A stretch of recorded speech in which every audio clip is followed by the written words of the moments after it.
Rádio Fraternidade apresenta o Sandro Klingey, no 7º Congresso Espírita de Uberlândia, com a apresentação do tema Não importa se a esperança é a última que morre, mas tem que ser a primeira que nasce. Boa tarde, gente. Em quem nós temos depositado as nossas esperanças? Não respondam. Não respondam. Pensem sobre o WhatsApp de vocês. Pensem sobre as redes sociais. O que vocês mais transmitem nos grupos de WhatsApp e nas redes sociais? A mensagem do Evangelho? O psiquismo do planeta é exatamente o nosso psiquismo somado.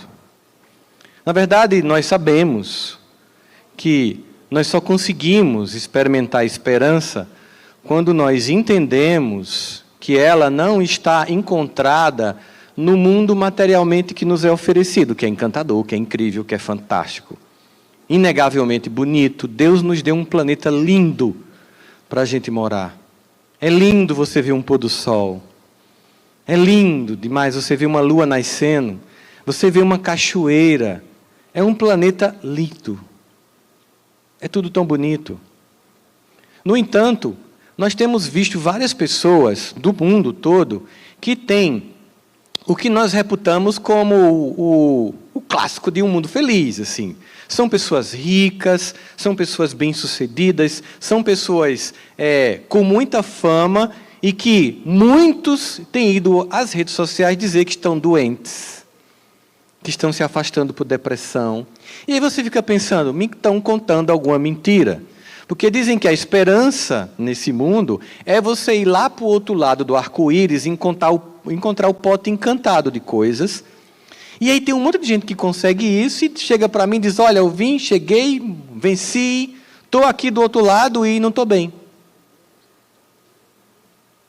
Porque no fundo, nós somos feitos para que o projeto não seja um projeto de felicidade pessoal.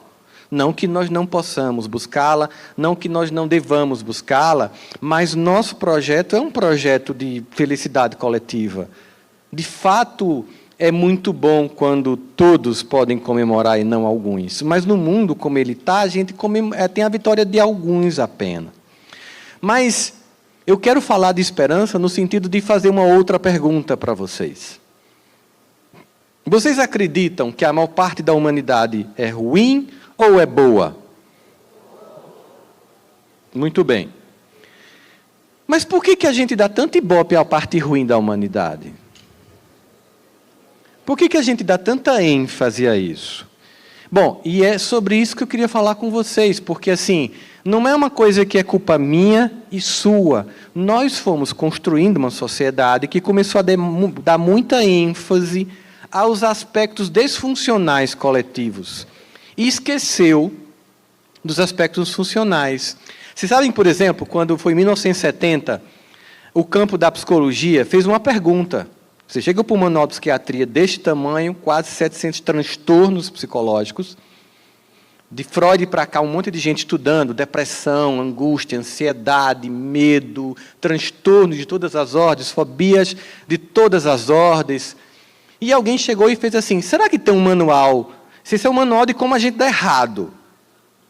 Será que tem um manual de como é que a gente dá certo? Se tem um manual de todos os nossos defeitos, teria um código de virtudes? De nossa luz? Ou só conseguem apontar a sombra? Nada contra o manual de psiquiatria. Não, graças ao manual de psiquiatria, graças às anamneses clínicas, a gente descobriu doenças e transtornos e hoje trata pessoas que antes eram afastadas da sociedade e ficavam aprisionadas em manicômios até a morte. Hoje você medica, você terapeutiza e as pessoas podem, apesar dos transtornos, viver. E isso é incrível. Mas vamos tentar entender aqui onde foi que a gente começou a ter uma visão tão complicada da humanidade, a ponto de que a gente constata que a maioria da humanidade é boa. No entanto, a gente tem em qualquer TV, de qualquer canal que você ligar, notícias sobre o caos. Uma ênfase exagerada no caos. Bom, existe um grande pensador francês que lançou um livro em 1895 chamado A Multidão, Estudos da Mente Popular, Gustave Le Bon. Segundo Gustave Le Bon, o ser humano é naturalmente mau e perverso. E se você quiser mostrar isso, desestruture a sociedade, que as pessoas vão para a ruína e vão se destruir. Ele era um teórico da sociologia, também de várias áreas da psicologia, e ele chegou a essa conclusão. Veja, teóricos, muitas vezes, chegam a conclusão baseada só no que eles pensam, sem nem sempre isso corresponder a pesquisas de campo que digam que aquilo é uma verdade. No entanto, ele era um intelectual muito influente, e ele disse assim, se você quiser arruinar uma nação, desestruture o funcionamento mínimo dessa nação, e as pessoas vão virar, salve-se quem puder. A desestrutura vai comer. Quando chegou a Segunda Guerra Mundial, tanto Adolf Hitler como os aliados eram leitores ávidos de Gustave Le Bon. Então tiveram uma ideia, inclusive o próprio Adolf Hitler. Ele pensou assim, uma das formas de eu ganhar a guerra, que falta um país para eu realmente chegar lá e desestruturar a Europa, é a Inglaterra, que por ser ilha era mais difícil de invadir, como não foi no caso da França. E como Gustave Le Bon diz, o ser humano é ruim, é perverso, está organizado numa sociedade, cheio de algumas instituições que garantem um mínimo de civilidade, mas assim que eu arruinar a Inglaterra, os ingleses vão se autodestruir e eu nem vou precisar fazer mais nada. Seguindo o conselho de Gustave Le Bon, Hitler lançou 80 mil bombas só em Londres, no período de 7 meses. E o que aconteceu foi o contrário. Cada bomba que caía na Inglaterra, cada bomba que caía em Londres, aumentava a solidariedade dos ingleses. Aumentava a altivez deles. Um padeiro colocou assim, depois que a padaria dele foi destruída e ficou aberta, a porta inteira e o teto caiu. Ele colocou assim um cartaz, agora aberto de forma definitiva vendendo pão. Até disseram, o humor do inglês é muito ácido, até numa guerra. E aí alguns pesquisadores pensaram, mas isso aconteceu na Inglaterra, porque os ingleses têm uma personalidade muito de eu vou até o fim, pode o sangue dar na canela. Foi o que Winston Churchill, primeiro-ministro inglês, achou. Quando a guerra inverteu a ordem e os aliados começaram a bombardear a Alemanha, acreditando que os alemães não tinham o espírito solidário dos ingleses e altivo, no único dia, a Inglaterra lançou mais bombas na Alemanha do que toda a campanha alemã na Inglaterra. E só aumentou a solidariedade do povo alemão. Só aumentou o nível de ajuda. E no final eles descobriram que bombardear as cidades, destruir as estruturas, bombardear igrejas, museus e hospitais, não fazem as pessoas se destruírem, fazem as pessoas se ajudarem, se tornarem solidárias, porque da natureza humana é a bondade. Porque nós somos criados por quem, gente? Quem nos criou? Deus é o quê, segundo João? E nós somos criados por Deus, nós seríamos o quê?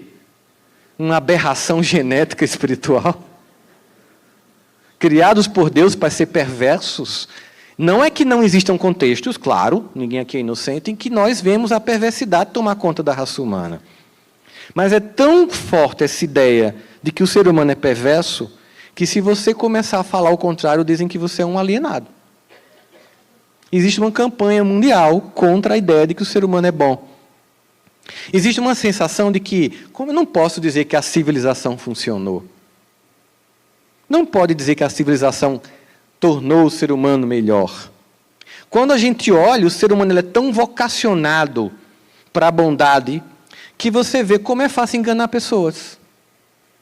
É exatamente porque nós temos uma bondade inata que você engana milhões de pessoas. Porque se fosse todo mundo mala, você não enganava ninguém. Mas existe uma bondade inata em nosso coração, porque nós somos de origem divina. Nós somos uma semente. Se eu pegar uma semente e disser assim, Imagina uma pessoa, você não presta, você não vai dar para nada. Você pensa que você é quem? Eu não vejo futuro para você. Essa semente, potencialmente, é uma árvore frondosa. Em essência, criada por Deus, ela é uma árvore frondosa. Mas no momento que eu digo tudo isso e não dou condições de solo e nutrientes, ela seca e morre. Mas se eu der as condições apropriadas, a semente vai duvidar. Você é linda, você é bela, você é capaz de fazer sombra e alimentar pessoas. Você embeleza a paisagem do mundo. E eu sou só uma semente, não sou nada. Se eu te der as condições corretas e você usufruir dessas condições, você vai ser tudo isso. Quando a gente aperta uma laranja, sai suco de quê?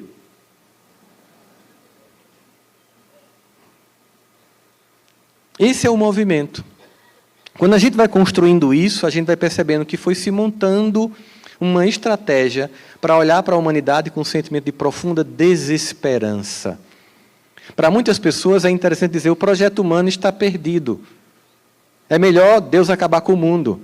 Eu até estava vendo uma pessoa postando isso na internet, e uma pessoa até colocou assim um post. Para que ir para a academia se Jesus está voltando? E uma pessoa colocou embaixo uma razão bem óbvia. Porque a porta é estreita, irmã.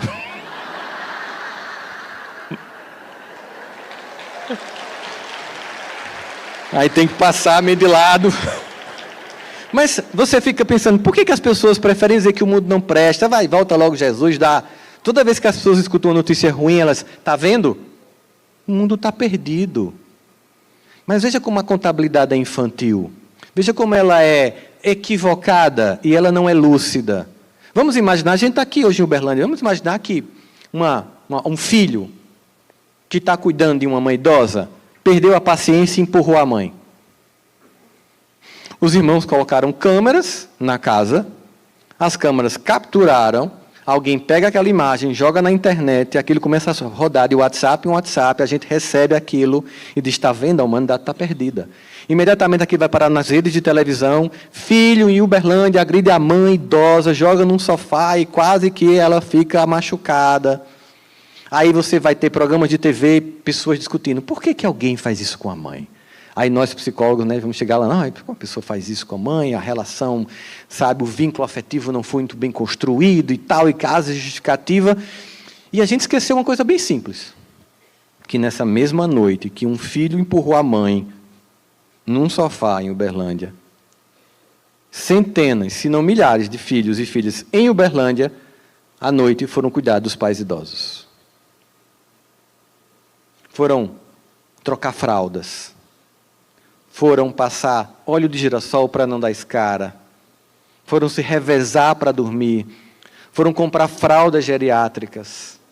Foram colocar um colchão de ar para não dar escara. Depois um de água no cóccix para não dar escara. A maior parte das pessoas diariamente estão fazendo silenciosamente o bem. Mas nós ligamos as TVs em qualquer emissora para ver e referenciar e assinar a crença da desesperança e do caos. Vamos trazer isso para a nossa própria vida, num dia ruim. Aquele dia em que você faz coisas que você se prometeu não mais fazer. Você vem para um congresso como esse, sai assim, eu vou ser uma nova criatura depois do 7º céu.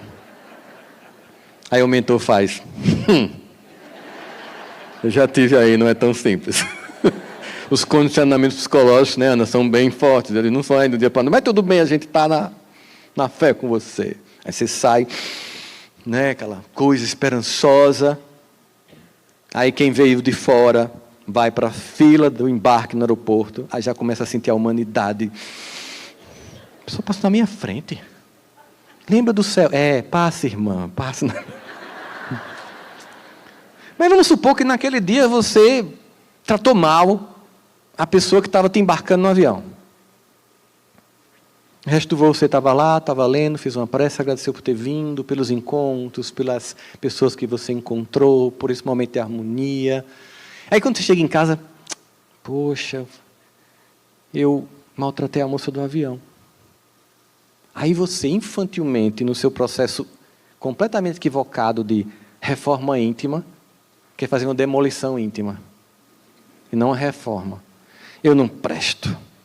Como é que a pessoa sai do 7º céu e maltrata a atendente do avião? Você pegou um único momento em que você exacerbou seu comportamento equivocadamente e esquece todo o resto do dia que você cumpriu seu papel, trabalhou, pegou um ônibus, pagou seus boletos. É o que a maior parte de nós faz no mundo, quase 8 bilhões de espíritos, todo dia sai, volta para casa, cuida dos filhos. Muitos nem conseguem voltar com comida para os filhos, nem por isso se tornam assaltantes. Porque se as pessoas que passam fome se tornassem criminosos, o mundo estava num caos. E não são, porque a maior parte dos seres humanos é bom. Então nós temos que revisitar a condição humana e relembrar a nossa essência, o nosso DNA espiritual. Interessante porque nesse processo existe um efeito que a gente conhece, que é o efeito placebo. Vocês conhecem o efeito placebo, né? Você vai testar um medicamento novo e para que você possa ter realmente noção da efetividade do medicamento, você separa um grupo de estudos, chamado grupo de estudo duplo cego, em que você, para um grupo, dá o remédio de verdade e para um grupo dá o remédio falso, sem que esse grupo que tomou o remédio falso saiba que o remédio é falso. E uma maioria de mais de 60% das pessoas que tomam o placebo sentem melhoras como se fosse o remédio. Se eu disser para você que você vai ficar bem e te der um medicamento, você dá uma resposta no seu cérebro de que você está recebendo uma cura e você fica bem. Dependendo do quanto o placebo funciona, a indústria nem lança o medicamento. E claro que a indústria não quer dizer para a gente o quão a gente é capaz de curar. Eu estou tomando um remédio que funciona, então eu vou ficar bem sem ter tomado nada. Como aconteceu com um amigo meu, chegou para mim e fez. A gente tinha feito científico junto. Quem aqui fez científico? Tá, tomaram a 4ª dose, né? Eu sei. Já me sinto mais à vontade. Não estou só nesse universo dos pré-aeróbos, né? Ele chegou para mim e disse: Rossandro, cara, me ajuda, velho. Tu sabe que eu sou assim, muito racional. O que foi? Bom, eu terminei o curso de medicina e fui fazer estágio no interior e fiquei num PSF. E tinha uma mulher de 26 anos que chegou no consultório, era do bairro que eu atendia, e quando eu olhei o colo do útero dela, estava, cara, um câncer já irreversível, avançadíssimo, só que ela ainda estava assintomática, não sentia dor, nada.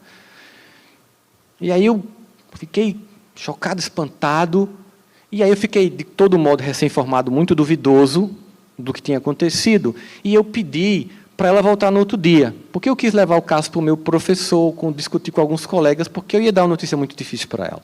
No outro dia ela chegou, eu chamei ela conversou comigo, e disse assim, embora ela fosse uma mulher muito simples, mas ela tinha uma altivez muito grande. A gente que sabe das multiplicidades das existências sabe o que é isso. Mesmo você não tendo tido acesso à cultura nessa existência, você teve acesso. Ela fez: doutor, eu não sei o que o senhor viu dentro de mim, que lhe deixou tão espantado, que eu vi sua cara.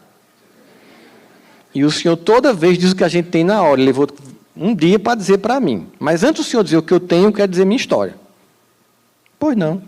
O senhor sabe que eu tenho 5 filhos. Sei. O senhor sabia que meu marido fugiu com a rapariga? Não estava sabendo. Não. Pois fugiu. O cafajeste fugiu. Estou só eu com esses meninos. Agora, o senhor sabia que eu sou órfão? Não sabia. Pois é, eu não tenho pai, eu não tenho mãe, nem tenho irmão. Logo, meus filhos não tem outra pessoa na vida que não seja eu. Então, eu não sei o que o senhor viu em mim, mas pode passar o remédio que eu tenho que ficar curado, que eu não posso morrer, não. Aí ele disse: Rossandro, eu olhei para ela e fiz: e agora? Aí eu fiquei empolgado. E aí, tu passasse o quê?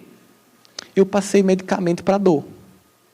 Porque ia começar as dores. Não, a senhora vai ficar boa, toma esse remédio. Ela toma de manhã e de tarde. Começa aí, 30 dias. Nada não, pode tomar. Eu fiquei sem coragem de dizer. Eu, se for sincero, bati pino. Todo mundo entende bater pino aqui? Acho que pelo contexto dá para entender. Aí, eu passei na residência para São Paulo, fui fazer cardiologia. Aí, 3 anos eu volto, aí eu vou na cidade para visitar meus colegas. Nem lembrava dessa mulher. Estou eu na feira, tu é espírita, vai me entender.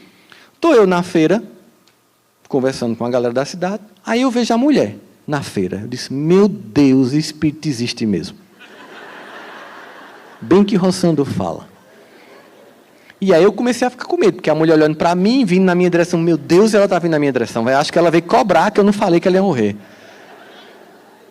E aí ela, doutor, gritou. Só que quando ela gritou comigo, as outras pessoas falaram com ela, de que ela está viva. Fulano, você tô bem, doutor. Aí eu fiquei tão impactado que eu pedi, eu posso lhe examinar? Pode. Vá no posto mais tarde, que quem está lá é um colega meu que ficou no meu lugar. Aí ele contou para o colega tudo o que aconteceu. Eu queria ver essa mulher, eu também quero ver. O cara ficou os dois, né? Roçando, quando eu botei o espéculo nela, eu acho que ela tinha um útero mais limpo do que uma virgem. Tinha nada.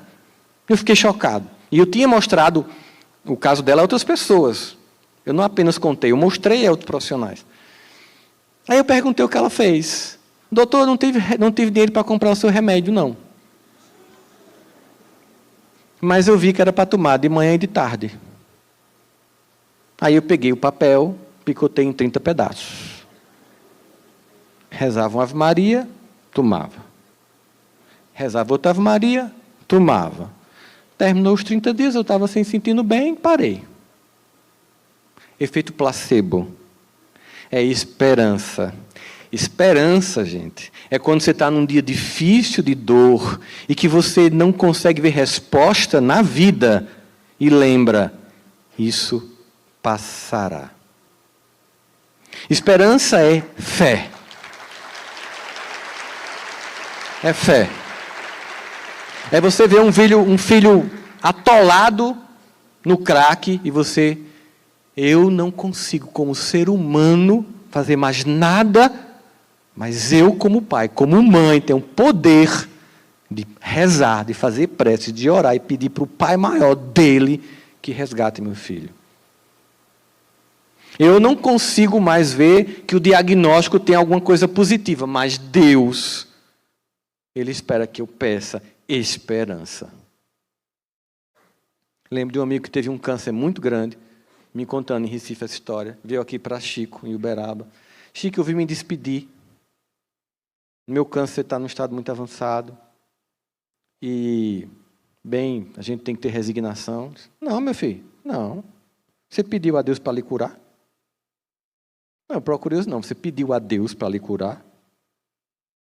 Eu estava conversando com jovens hoje.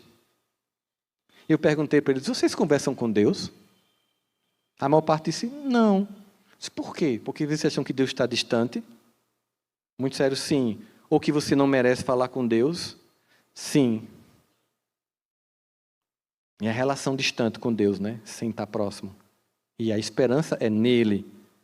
Aí Chico disse, não, vá procurar sua cura, meu filho. Não desiste, não. Aí ele conversou com o pessoal, aí pegou uma promoção de passagem em Recife e foi de mala, só mochila, porque era um bate e volta para o Rio, para o Frei Luís. Chegou num hotel só para tomar um banho rápido e ir para o Frei Luís.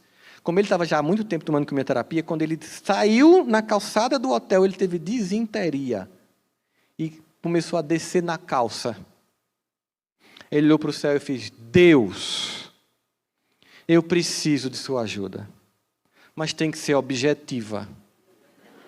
Não pode ser um sinal. Ele disse assim, me ajude. Quando ele disse isso, uma pessoa parou na frente do hotel, veio com uma sacola e disse, moço, eu estou vendo o senhor passando por isso, eu estou vindo da lavanderia. Meu esposo é do seu tamanho, tem uma calça aqui, tome. Aí ele olhou para o céu. Entrou no táxi. Pegou o engarrafamento no Rio, que não é difícil, né, Ana? Pegou o engarrafamento.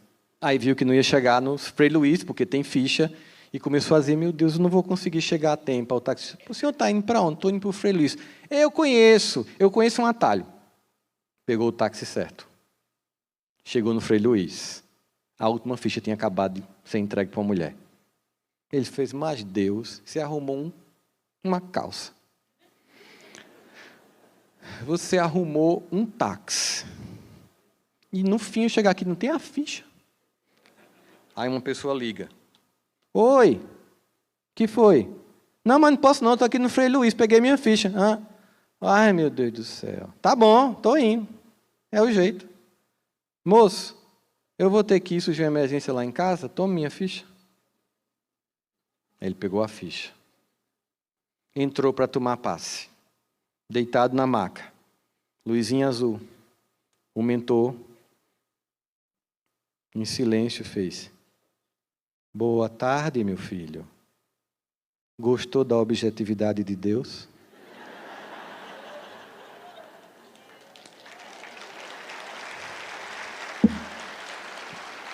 Aí ele desabou.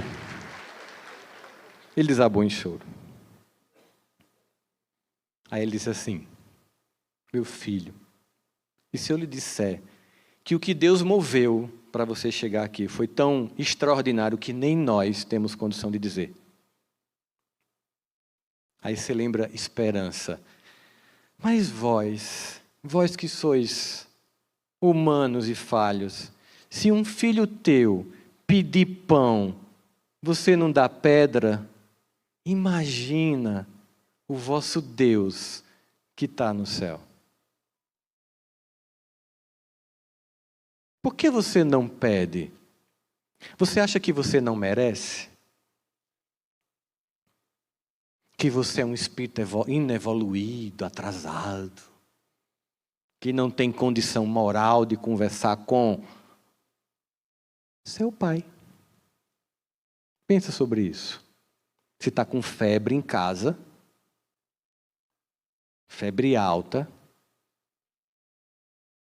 Imagina que você está com muita febre e fique no quarto porque você tem...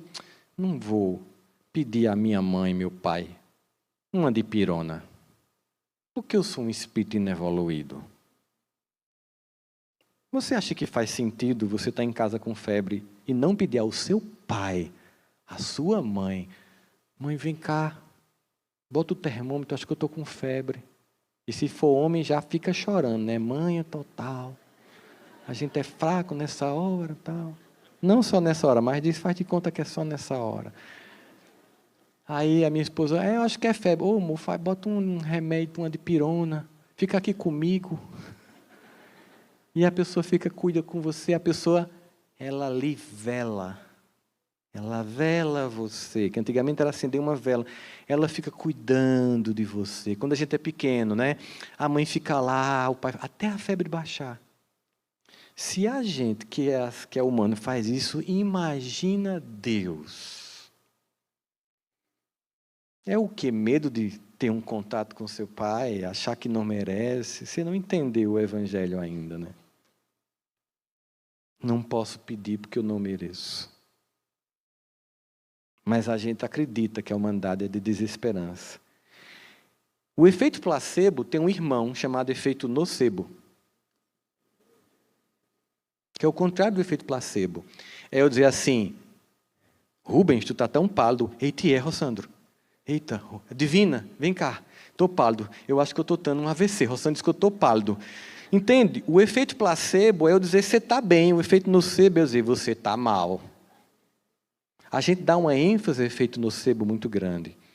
A Universidade de Harvard fez uma pesquisa nos anos 50, que entrou nos anais da psicologia como uma pesquisa bem interessante, no sentido de nocebo-placebo. Eles chegaram numa escola pequena, fizeram um teste de habilidades e inteligências de Harvard e chamaram as famílias, os pais, os professores, para dizer o nome dos 50 melhores alunos. E quando eles começaram a divulgar, o pessoal começou a... Isso é uma coisa estranha aí. Esses aí um professor... Eu acho que vocês devem ter trocado a lista. Porque esses são os piores alunos. Os tiram notas piores. Aí o pessoal da mesa tudo com Harvard e tal. Não. eles são os melhores. É porque vocês não estão sabendo lidar com eles. Vocês não estão olhando para eles com o valor que eles têm. Aí todo mundo ficou assim, porque o pessoal de Harvard está dizendo isso, só pode ser verdade. Só que a pesquisa era um placebo. A pesquisa era outra, nós vamos diagnosticar os piores alunos, mas vamos dizer para os pais e para os professores que eles são bons. E dizendo isso, provavelmente, eles vão mudar de atitude. E se eles mudarem, isso vai repercutir na vida desses alunos? Acompanharam esse turma por 25 anos. 2 anos depois, esses alunos estavam entre os 100 melhores alunos.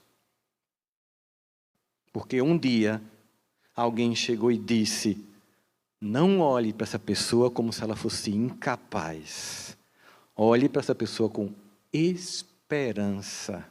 Empreste a sua fé a ela, até que ela tome para si.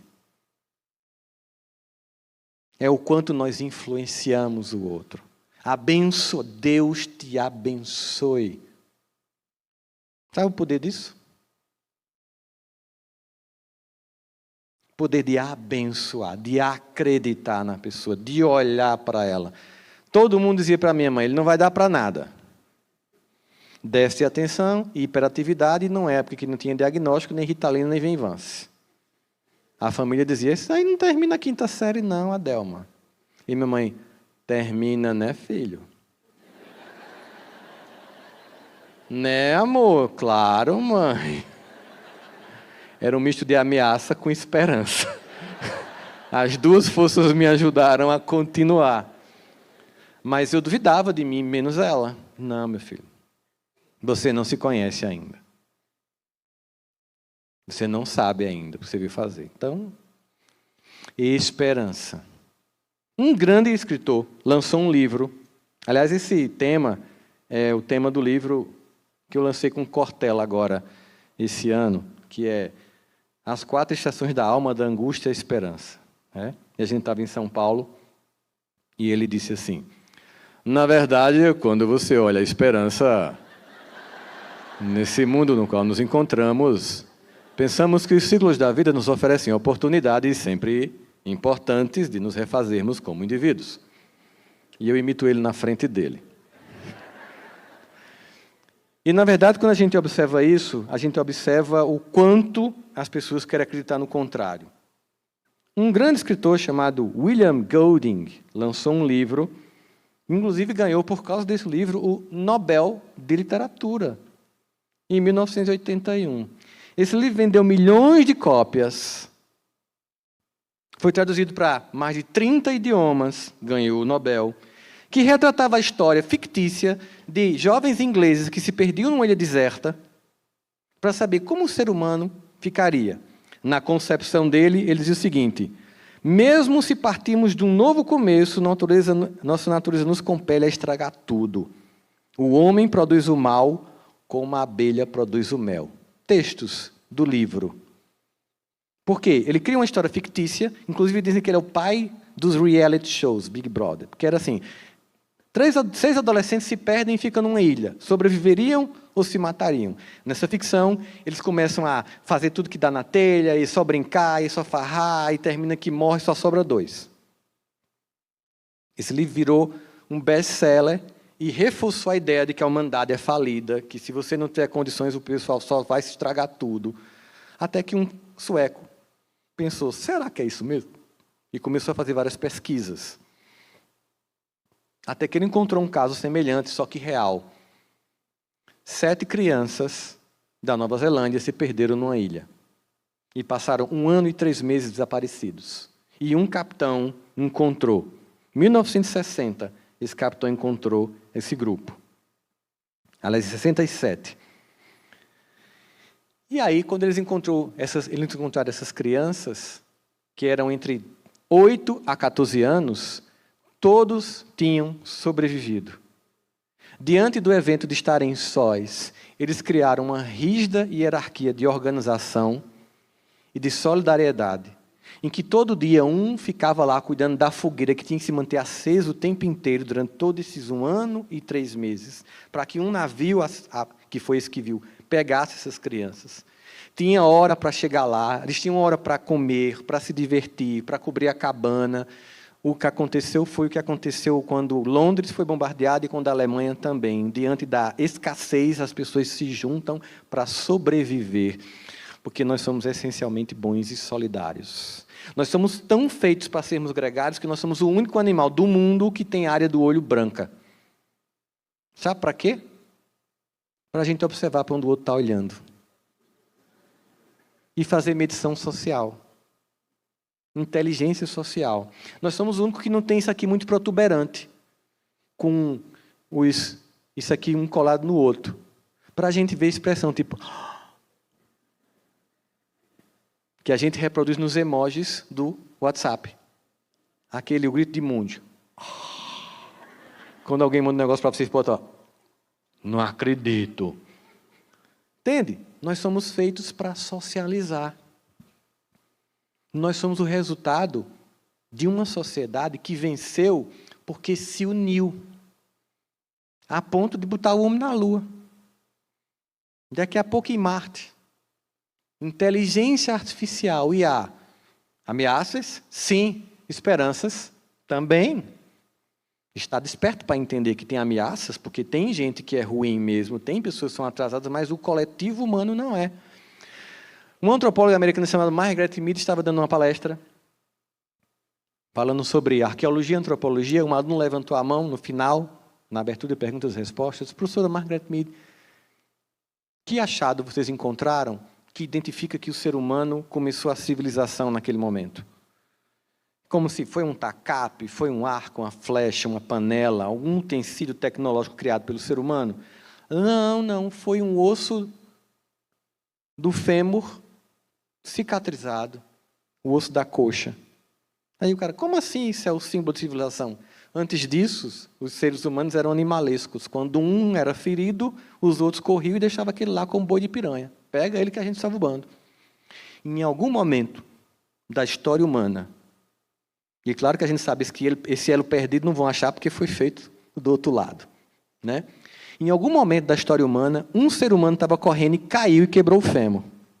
O outro, o minídeo, estava lá, e quando viu o outro cair, sentiu, eu não posso lhe deixar aqui. Eu não posso ser feliz sem você. E aquele ser humano pegou aquele indivíduo que não conseguiria chegar a uma fonte de água, que não conseguiria se alimentar, que não conseguiria acender uma fogueira, que não conseguiria ficar numa caverna. E se hoje, quando a gente tem um idoso com toda a medicina que quebra o fêmur, a gente sabe o trabalho que dá para colar, e imagina naquela época sem anestesia. A gente tinha que cuidar. A civilização humana não começou quando a gente criou um arco e uma flecha para matar o outro. A civilização humana começou quando a gente cuidou um do outro. Porque nós somos o fruto da esperança do coração de Deus. É claro que tem hora que a gente fica com desesperança. Quando a gente enxerga as pessoas divididas. Quando a gente olha as pessoas muito mais envoltas num processo político, patológico, de um extremo a outro do espectro político, defendendo mais homens falidos do que a bandeira do Evangelho. Dá uma sensação de recuo histórico civilizatório. Quando você vê pessoas mais postando coisas sobre isso do que palavras de consolo e de esperança. É por isso que a esperança é também ativa e é também uma solicitação de agirmos, de construirmos, de estarmos disponíveis para o outro. É interessante porque fazem pesquisas que mostram que só de você visualizar o bem, aquilo muda seu estado mental. Você pega lá e coloca assim, vídeos de pessoas fazendo gestos bondosos e singelos, atravessar uma idosa, cuidar de alguém, um animal ferido que as pessoas pegam, você começa a querer chorar. Porque é uma empatia. Do mesmo jeito, quando a gente olha violência, efeito nocebo acontece. A gente termina o vídeo com raiva da humanidade, com descrença, com desesperança. Então, do que você tem se alimentado? Porque esse alimento vai dizer o que você está entregando. Porque nesse caso, sim, se no caso de Jesus, aquele movimento dizer que não é apenas o que entra na boca que contamina o homem, mas o que sai da boca dele, na nossa sociedade, o que entra nos contamina.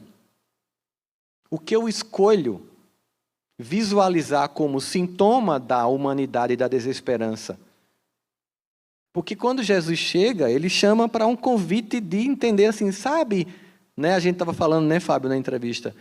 E como é que transforma o conselho complexo do Evangelho? Não, o conselho não é complexo, é que a gente quer que seja simples o conselho do Evangelho. Chega para uma pessoa, eu estou deprimido, sou rico, famoso, tenho milhões, tenho uma Ferrari, estou triste. Por quê? Porque é só para você. O conselho do Evangelho é que seja para todos.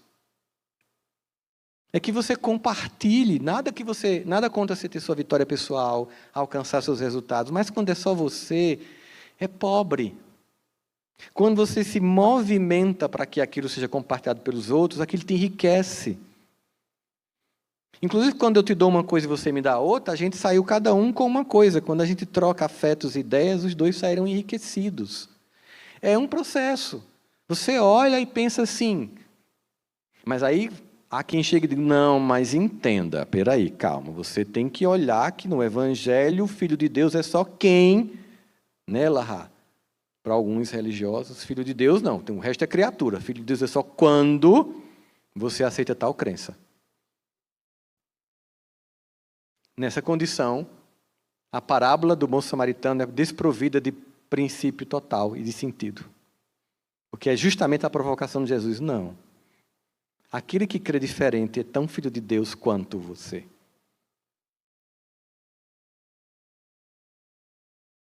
Então você tem que observar nessa jornada de um mundo em que você busca a esperança, o seu compromisso com a paz. Porque se a paz do mundo começa em mim, como diz a música do nosso querido Nando Cordel, a esperança do mundo começa em mim. O amor do mundo começa em mim, o cuidar do mundo começa em mim.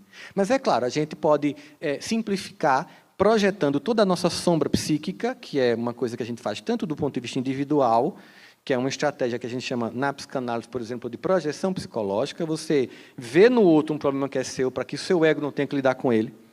Então, o outro é que é invejoso, o outro é que é raivoso, o outro é que é indecente, o outro é que é antiético, o outro é que é alienado. Você tanto faz isso do ponto de vista individual como coletivo. Então, um grupo começa a jogar a sombra de si no outro. E, no fim, a gente começa a ter um mundo dividido. Mas isso são ciclos históricos, acontece a cada 70 anos. Uma polarização política, as pessoas começam a ficar inimigas umas das outras, aquilo começa a gerar uma dor coletiva muito grande, você começa a perder parentes e amigos, começa a ter um sentimento de dor profundo, de exclusão, de perda de fraternidade, a gente começa a ficar sem aguentar o He-Man contra o Esqueleto, Thundercats contra Munrap e contra a Frajola. Aí liga para o primo, vem cá, tu vota em fulano, mas vamos comer uma pizza? Vamos falar mais disso, não? E começa a encontrar as pessoas na diversidade. Porque o que Jesus faz é encontrar um monte de gente que a gente não chegaria perto para não ser cancelado. Aquela mulher no poço uma hora dessa. Não é de bem, né, Allah? Não pode. Não vou chegar perto dela, não. Não. Aquele cobrador de impostos? Não. Aquele esquerdista? Aquele direitista? Não. Aí Jesus, tudo filho de Deus? Sim. Vamos ao encontro. Porque a minha esperança não é depositada nos homens, mas em Deus, através do seu Filho Jesus.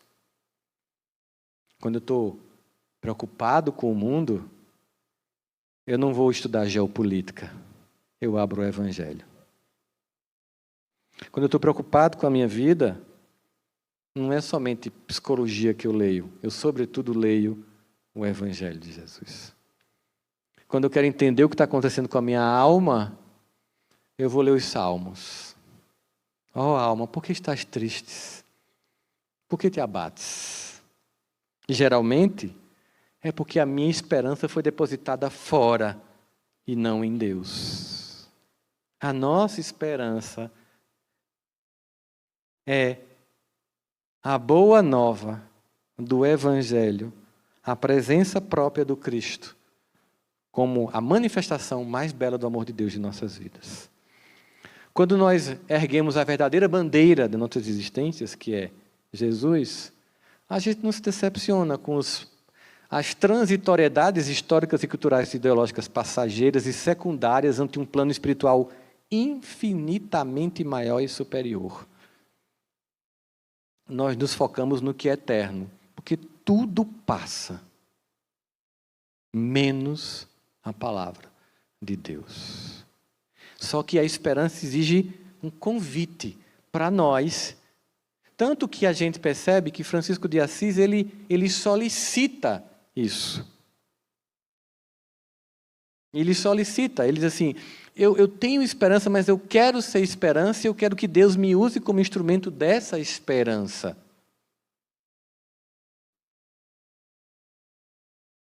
Esse movimento de esperança, de chegar para Deus e conversar com Deus, e Deus me ajuda a entender por que eu estou passando por isso. Nesse momento eu não consigo entender, eu estou no momento da dor, eu só sinto a dor, mas eu sei que teve outros momentos de dor, que eu passei por esses momentos, e porque eu passei por esses momentos, Deus, eu consigo enfrentar esse agora. A humanidade também é assim, porque passou por algumas dores e enfrenta outras. Nós somos assim. E a esperança repousa numa visão de que nós somos essencialmente filhos de Deus, criados pelo amor, e somos feitos para o amor. Eu sempre digo que só tem um dogma no Espiritismo, é que nós somos condenados para o amor e para a luz. O que eu posso é retardar esse encontro, mas ele é inevitável. Desculpa dar essa triste notícia para vocês, é inevitável o encontro da gente com amor pleno e com a luz. Somos condenados ao amor. Mas podemos nos condenar no isolamento, no conflito e na discórdia, gerando um sentimento de desesperança. Talvez por isso Francisco de Assis pedia a Deus isso, para ser um instrumento da paz. E que tal a gente aproveitar agora, lembrando muito de Davi, né? Eu recebi de um querido amigo, Vicente, lá de Goiânia, da AME de Goiás, Vicente, mandou para mim uma imagem do WhatsApp que era assim: querido Deus, era uma cartinha, tá? Querido Deus. Aí todas as linhas seguintes eram pingos de lágrimas caídos. E no final, amém. Quando a gente deposita esperança em Deus, a gente consegue falar com Ele, mesmo quando a gente não consegue nem falar com Ele. Quando a gente está só chorando de dor. É por isso que Davi dizia, mesmo quando faltam em mim palavras, eu sei que tu me sondas. E é Ele que nos sonda, que nos chama, nos convida para a esperança. Eu convido vocês a fazermos um mantra da esperança. Topam? E esse mantra é um convite que nós nos fazemos para que Deus nos instrumentalize para a esperança. Topam? Talvez vocês não conheçam, mas quem conhecer pode fazer comigo, tá? Diz assim: Senhor, fazei-me instrumento de vossa paz. Onde houver ódio, que eu leve o amor. Onde houver ofensas, que eu leve o perdão. Onde houver discórdias, que eu leve a união. Onde houver dúvidas, que eu leve a fé. Onde houver erros, que eu leve a verdade. Onde houver desespero, que eu leve a esperança. Onde houver tristeza, que eu leve a alegria. Onde houver trevas, que eu leve a luz. Ó Mestre, fazei que eu procure mais consolar que ser consolado, compreender que ser compreendido, amar,